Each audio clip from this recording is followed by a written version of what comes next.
یہ آپ کے متعلق روایتوں میں آتا ہے، فرض نماز کا سلام پھیرتے ہی فوراً دعا کر کے حضرت عمر رضی اللہ تعالیٰ اتنا جلدی اٹھ جاتے تھے اپنے مقام سے جیسا کہ کوئی گرم پتھریلی زمین پر بیٹھا ہوا آدمی جلدی اٹھ جاتا ہے، اتنا جلدی اٹھ کر آپ سنت کے لیے رکعت باندھ دیتے تھے۔ تو بہرحال فرض نمازوں کے بعد میں جو سنتیں ہیں جیسے ظہر کے بعد، مغرب کے بعد، عشاء کے بعد، یہ بعد والی سنتوں کو فوراً ادا کرنا چاہیے، دیر کریں گے تو قضا ہونے کا احتمال ہے۔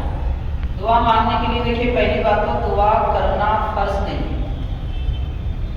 اور دعا کے لیے ہاتھ اٹھانا بھی ضروری نہیں ہے، لیکن حضور پاک صلی اللہ علیہ وسلم، ضروری کا مطلب سمجھیے پہلے، ضروری نہیں ہے کا مطلب یہ نہیں ہے کہ نہیں کرنا چاہیے۔ جیسے نماز فرض ہے، کیا دعا میں ہاتھ اٹھانا فرض ہے؟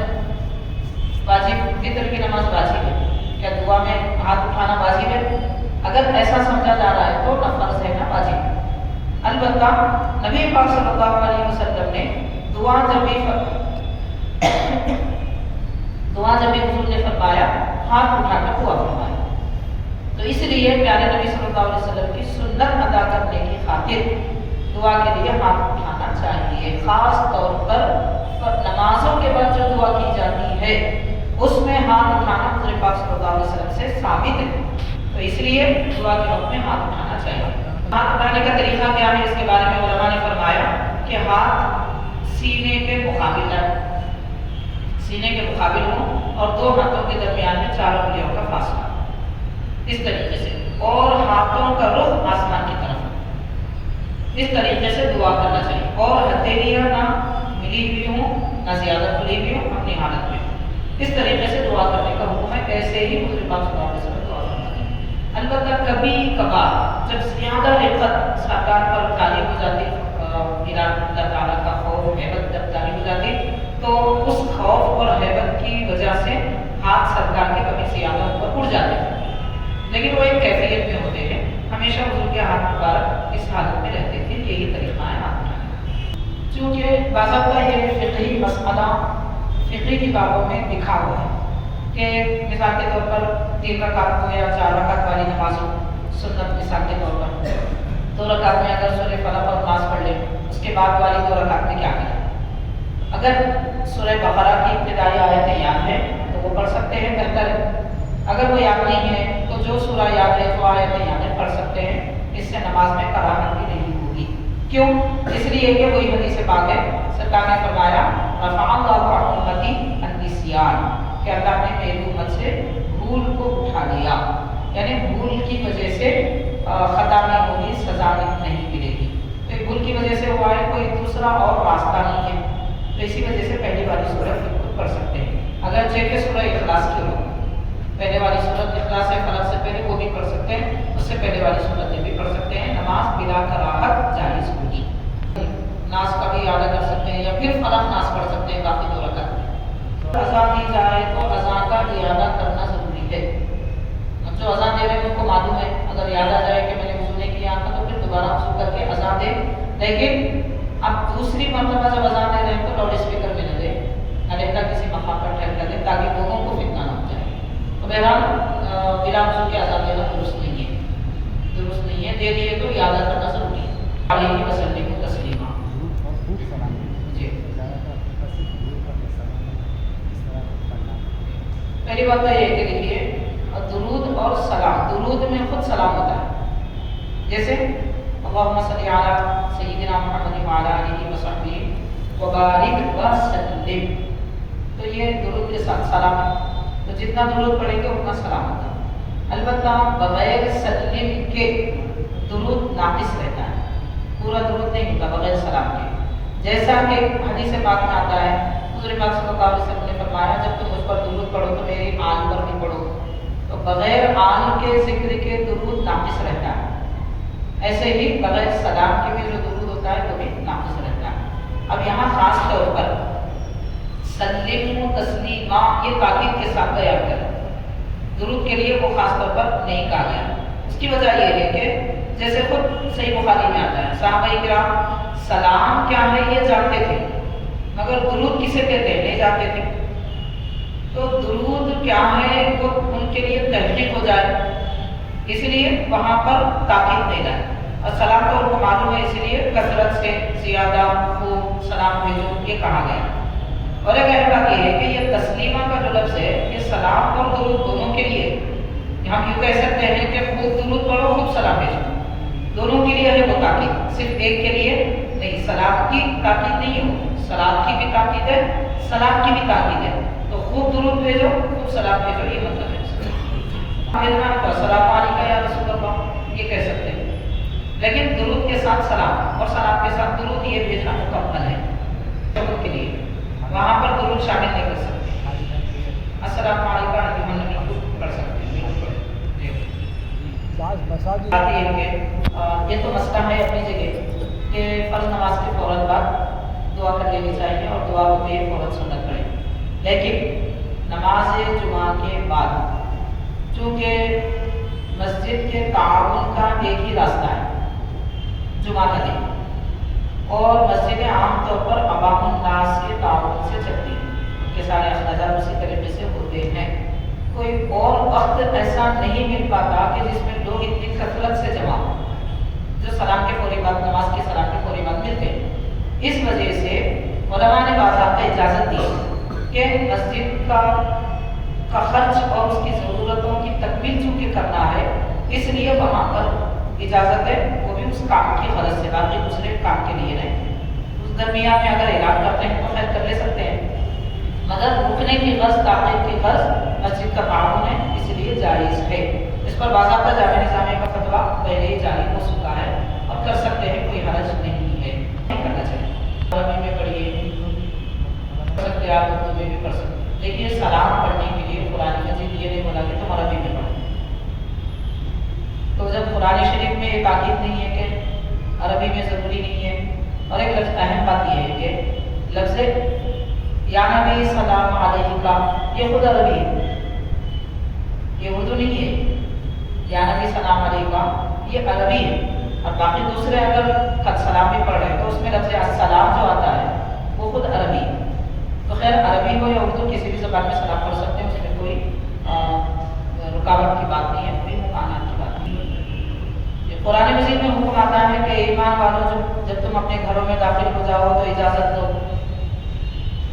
اجازت دو یعنی کھٹکھٹاؤ، اور جب اجازت مل جائے، اجازت کیسی کرنا چاہیے، حدیث پاک میں اس کی صلاحت آتی ہے، یا تو کھٹکا ماری ہے، یا پھر کھکاری ہے، یا پھر کیا میں آ سکتا ہوں یہ کہیے، آدخلو، ایسے کلمات حدیث پاک میں ملتے ہیں۔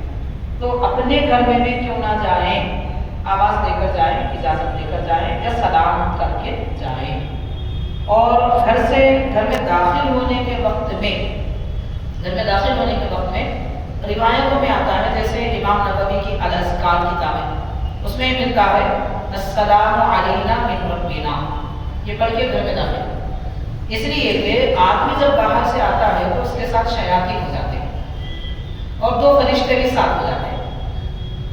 جب یہ آدمی داخل ہونے والا اپنے گھر میں السلام علینا من ربنا پڑھے گا تو فرشتے اس کے ساتھ گھر میں داخل ہوتے ہیں اور شیاطین پیچھے رہ جاتے ہیں، اور گھر سے جب نکلتے ہیں تو یہ دعا پڑھ کے نکلے، بسم اللہ توکلت علی اللہ لا حول ولا قوۃ الا باللہ، یہ جب پڑھ کے نکلیں گے تو گھر والے بھی محفوظ رہتے ہیں اور باہر نکلنے والا شخص بھی محفوظ رہتا ہے۔ اس کے دوران اگر چھینک آ جائے تو چھینک پر الحمدللہ نہیں کہنا چاہیے، اگر کوئی کہہ دے تو نماز مقروء ہوگی۔ اس کے برخلاف میں کوئی آدمی چھینک کر الحمدللہ کہے اور ہم نماز میں یرحمک اللہ جواب دیں، بھول کر کیوں نہ ہو، تو نماز ٹوٹ جائے گی، کیونکہ کسی عمل کا جواب دینا نماز میں نماز کو توڑ دیتا ہے، مفسد نماز ہے، ناقص نماز ہو جاتا ہے۔ جماعی کی اگر آ جائے تو جماعی جب بھی آئے نماز میں ہم یہ دیکھیں کہ بغیر بڑے عمل کے، عمل کثیر کے بغیر ہاتھ رکھ سکتے ہیں۔ نماز میں اگر یا خارج نماز میں اگر جماعی آئے تو سب سے پہلا کام یہ کرنا ہے کہ یہ سوچنا ہے کہ اللہ کے انبیاء اور پیغمبروں کو جماعی نہیں آتی تھی، یہ سوچنا ہے۔ جیسے آپ یہ تصور کریں گے جماعی خود بخود رک جائے گی، تو سمجھنا چاہیے کہ ہم میں کمزوری ہے، یعنی اپنا تصور پختہ نہیں ہوا، تصور پختہ ہوا تو برابر رکتی ہے، شیطان دماغ پہ زیادہ اگر چھایا ہوا ہے تو نہیں رکے گی، ہو سکتا ہے، لیکن یہ بات حق ہے، حدیث پاک میں آتا ہے، سرکار نے ارشاد فرمایا جب جمائی آئے تو یہ تصور کرو کہ نبیوں کو جمائی نہیں آتی تھی، کیوں؟ اس لیے کہ جمائی شیطان کی طرف سے ہوتی ہے اور چھینک اللہ کی طرف سے ہوتی ہے، اس لیے چھینک سے صحت ملتی ہے، جمائی سے سستی آتی ہے، تو جمائی آئے تو پہلے یہ تصور کرنا۔ دوسرا کام یہ ہے کہ اگر نہ رکے تو ہونٹ کو دانتوں میں دبا لے، یہ دوسرا عمل ہے۔ اس پر بھی اگر نہ رکے تو تیسرا عمل ہے کہ اگر قیام میں کھڑے ہیں، قیام میں ہیں تو سیدھا ہاتھ رکھیں، رکوع سجدے میں ہے تو بایاں ہاتھ رکھیں، قاعدے میں اگر ہے تو بھی بایاں ہاتھ رکھیں، اس لیے کہ قیام میں ویسے جمائی آئے تو عام طور پر بایاں ہاتھ رکھنے کا حکم ہے، سیدھا ہاتھ رکھنے کی اجازت نہیں ہے، لیکن قیام میں چونکہ ہاتھ اوپر سیدھا رہتا ہے، بایاں ہاتھ رکھیں گے تو دونوں ہاتھ کھولنا پڑے گا، یہ عمل کثیر ہو جاتا ہے، یعنی ایسا کثیر عمل نہیں ہوتا جس سے نماز ٹوٹے، ہمارے کثیر وہ مراد نہیں ہے، زیادہ عمل ہو جاتا ہے، لیکن سیدھا ہاتھ رکھیں۔ قاعدے میں چونکہ ہم یہ سیدھا ہاتھ تشہد میں انگلی اٹھانے کے لیے استعمال کرتے ہیں، اس لیے اسے نہ اٹھائیں، بایاں ہاتھ استعمال کریں، یہ جمائی وغیرہ کے آداب میں سے ہے۔ باقی انشاءاللہ تعالیٰ اگلی نشست میں مزید سوالات لے کے اللہ تعالیٰ میں ان احادیث کو سمجھنے اور ان تعلیمات فقہیہ پر عمل کرنے کی توفیق عطا فرمائے۔ ربنا آتنا فی الدنیا حسنۃ وفی الآخرۃ حسنۃ وقنا عذاب النار۔ صلی اللہ تعالی وسلم علی خیر خلقہ سیدنا محمد وعلی آلہ واصحابہ اجمعین والحمد للہ رب العالمین۔